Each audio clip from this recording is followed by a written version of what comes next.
I'm keeping long hours. Which of course means it's now perfect timing to review a Now album. That's right, there's a new one. It's come out, and we're actually celebrating the 1-year anniversary of the first time in which I did one of these videos, where we count down the top 10 worst songs on a Now album that either just came out, or in the case of the first video, which was more of an outtake, just something that was done for fun, one that had previously, been released for a month or so, or whatever the hell it was.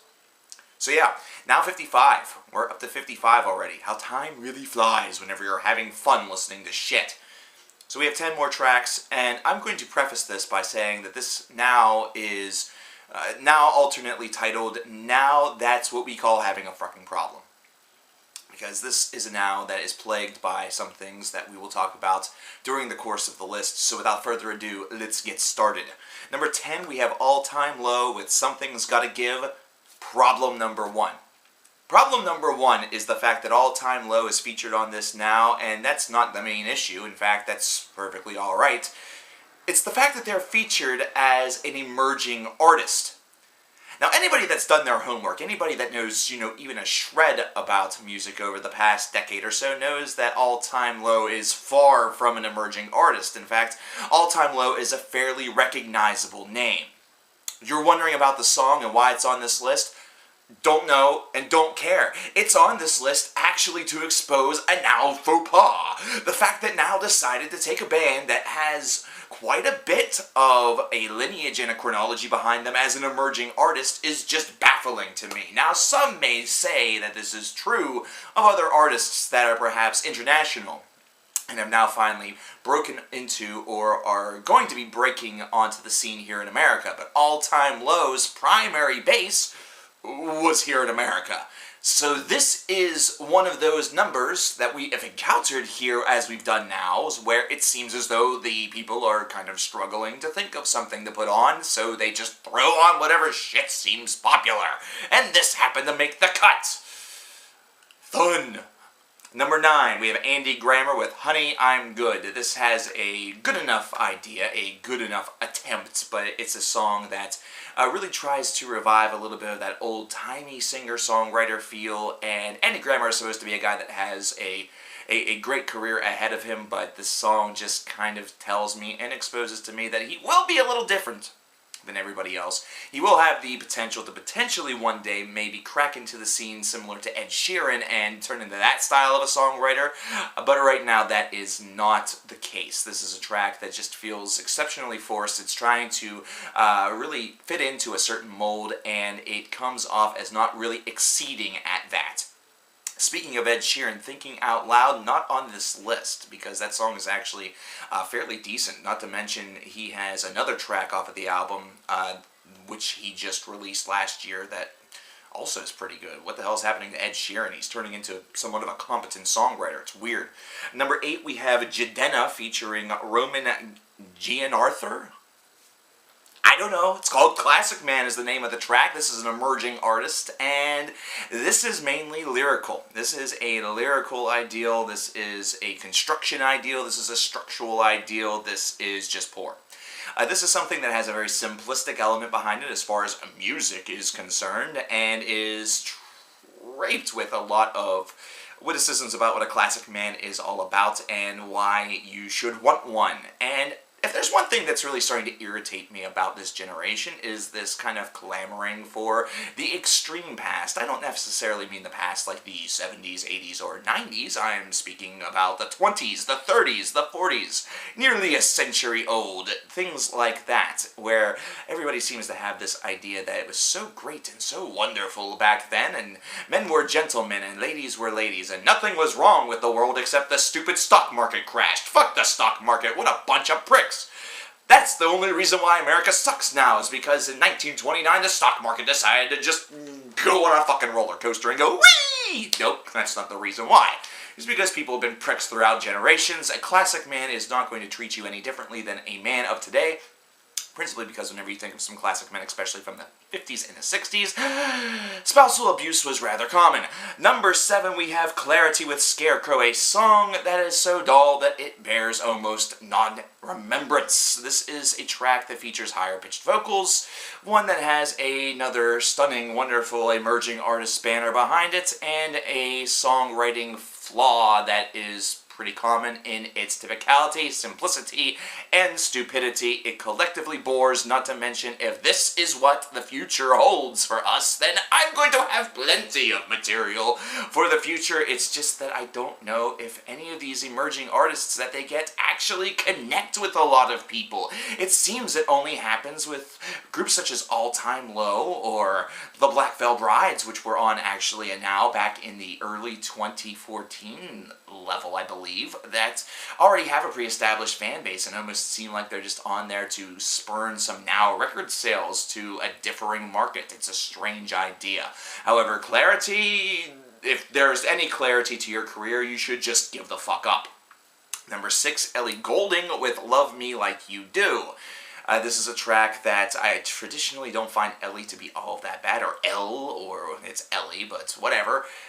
This is off of the 50 Shades of Grey soundtrack, which shouldn't mean anything, considering that soundtrack was not all of that bad from what I saw of the track listing. It actually seemed like, for as shit as the movie probably was, that the soundtrack would probably be the best part about it. But this is not one of Ellie's stronger moments. It's instead one that's feels very much like this is driven toward the film, almost as though she was given a copy of the script or saw an early showing, and to provide this soundtrack, she was expected to mold something around it, even though the concept of the song really has nothing to do with the whole element of what the book is all about. It's almost kind of confusing in a way, based around what the film is all about and what this song kind of speaks about. It's a strange sensation. It's weird in the pants region, I'll tell you that. But to really put things bluntly, this is a track that just doesn't stimulate very much. There are other tracks by Ellie that do that, and this track falls very, very flat, which is... we're going to get to that. Number 5, we have Taylor Swift with Style, a song that has a little bit of style whenever it comes to Taylor Swift, but kind of reverts back to some of her old songwriting tropes. This is one that has references to individuals in pop culture that once again focus on this idea of old school or classic man individuals, such as James Dean. Listen, there's a reason why a lot of these folks, or why modernization has occurred a little bit, and it's got jack and shit to do with the fact that, listen, what you see in movies and what you see and hear that people say about how he was such a smashing guy and this and that, yeah, he's a fucking famous dude. He was a famous guy. He was in the public eye. There were cameras around him. There was the early invention of the paparazzi around him, and he was somebody that, even if he gave $1 million to orphans, good for freaking him, you know. If you're expecting that Paul down the street is going to be able to be like James Dean just because he wears a leather jacket and gives $1 million to orphans, all you're going to have is Paul down the street with a leather jacket and $1 million worth of crippling debt. This is not really all that great of a song. There are worse tracks off of 1989, however, this is the one they chose to put on this now, which is strange to me considering if Bad Blood would have been the selection, Taylor Swift would not have been on this list, because it was actually a fairly decent song. Number 4, David Guetta featuring Nicki Minaj, Bebe Rexha, and Afrojack with Hey Mama. This should just be David Guetta featuring Nicki Minaj, because unless my ears have deceived me, I don't hear either of the two of the other ones, unless they're doing the backup, whatever the hell you want to call it. I will be 100% blunt with you. This song and another song we are yet to speak about fall victim to something that this now has a big problem with, and that's the fact that Now 54, turn back the clock one now ago, previously on Now, they seem to be focusing a lot on these like little house beats or these little dance beats that try to anthemize the idea of making tonight special, making it a memory, making it something that you want to remember for the rest of your life. Whereas these songs are kind of slower, more droll, still house or electro beats that just seem to be, it's not one that's very overly stimulating. It seems more like a downer, almost like somebody took all of the energy that actually was possessed by those tracks on Now 54 and doused it in a bunch of cough syrup and made it tame and stupid. This is something where Nicki Minaj is singing most of the verses and actually does her best with the overall singing on this and doesn't do all of that bad. It does have higher energy than some of the other tracks that were not included on this list, principally because they were so dull and listless and there was just nothing to say about them. This would have been a very blank and empty list if I would have included some of the other wonderful tracks that were included on there. That being said, this is on the list and freaking Pitbull and Chris Brown is not. Because the Pitbull and Chris Brown song was actually, it was good. It was, yeah, I know. It like ends the streak of there's a Pitbull song on a Now album, he's on this list. It's done. The streak is over. It's like the Undertaker streak. Brock Lesnar has come and helped Pitbull produce a great song with the aid of Chris Brown. Pitbull, who is musical cancer, and Chris Brown, who is cancer to females, wrote a good song together. Maybe they should just collab for the rest of our lives, and everybody will be safe. Who knows? Number 3, Little Big Town with Girl Crush. Like Sam Hunt from Now 54, this is a song that models itself very much after classic country. The problem with that, much like Sam Hunt, is that this is a track that is not emerging on country typicality, but is instead attempting country extremity. It's going the complete and total other direction. It's going to a territory in an area where country music is not all of that comfortable, and it's something where we here, not being in the country music faithful, should find it to be just fine and dandy, super duper comfortable Alua. But it's not. It's instead one where it seems like Little Big Town was trying a little too hard in order to be buzzworthy with this track, that it just feels completely disingenuous, misses the point, and is actually more of an insult than actually something that supports the cause that it's going after. This is not a good track. It's instead one that feels very forced, and it once again, it's taking an old school country idea and sort of ruining it a little bit with the way in which it's structured musically, and as a fan of more older country, that hurts. Number 2, Fifth Harmony featuring Kid Ink with Worth It. Hey guys, Beyonce was a part of Destiny's Child, and there was 3 of them, and they were a hits express. They could do no wrong, and it's like Jesus Christ, God, Muhammad, and any other god, goddess, or being that controls the universe just were guiding them to greatness and to superstardom. Beyonce, of course, ended up marrying Jay-Z and had this wonderful life, and still has this wonderful life because she's not dead yet. God damn it, why the fuck not? Hey, here's a great idea. Let's get 3 more people to do that, only add 2 more to make them Fifth Harmony, and then all of a sudden, it's going to be even better than that. It's going to be to the point where this music will channel other beings from other worlds, aliens, and their gods will find favor with Fifth Harmony the same way our gods found favor with Destiny's Child and Beyonce. And let's throw Kid Ink on there. That way we have something not only for the ladies but also for the men, and it's like the perfect storm of shit. This song is trash.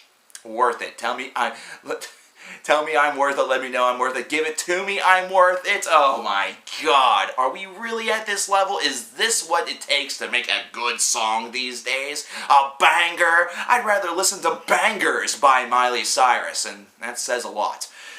That brings us to number 1. That brings us to Skrillex and Diplo with Justin Bieber. Where are you now? I say you because all throughout the track listing of the Skrillex and Diplo album, they use the umlaut over the you.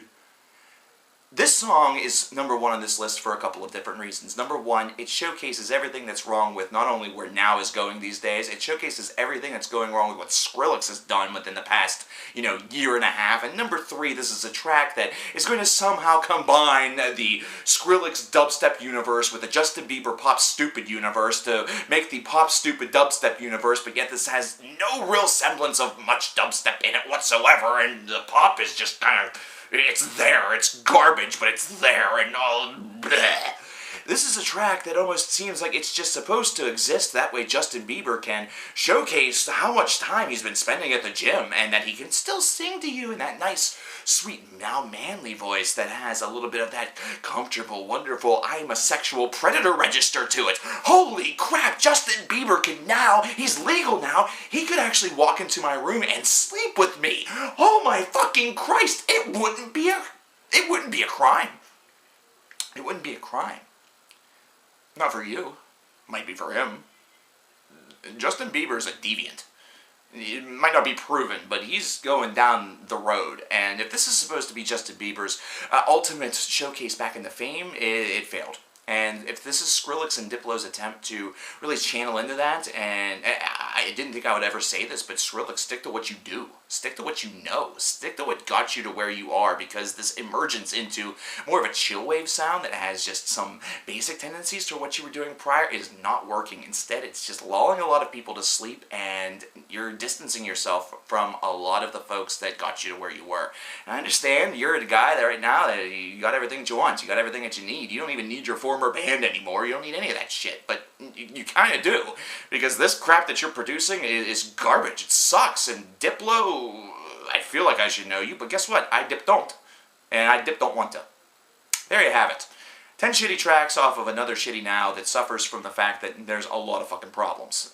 The problems being the fact that these are becoming even more boring than usual. There used to be a lot more upbeat, you know, kind of a resonance to them. And I understand that happy pop anthems were something that I critiqued a while back, but this is instead something where taking it to the other side and focusing it so much on this little motif kind of makes it sound like the culture itself and pop music itself has grown tame and it's on cough syrup or some sort of super duper tamer.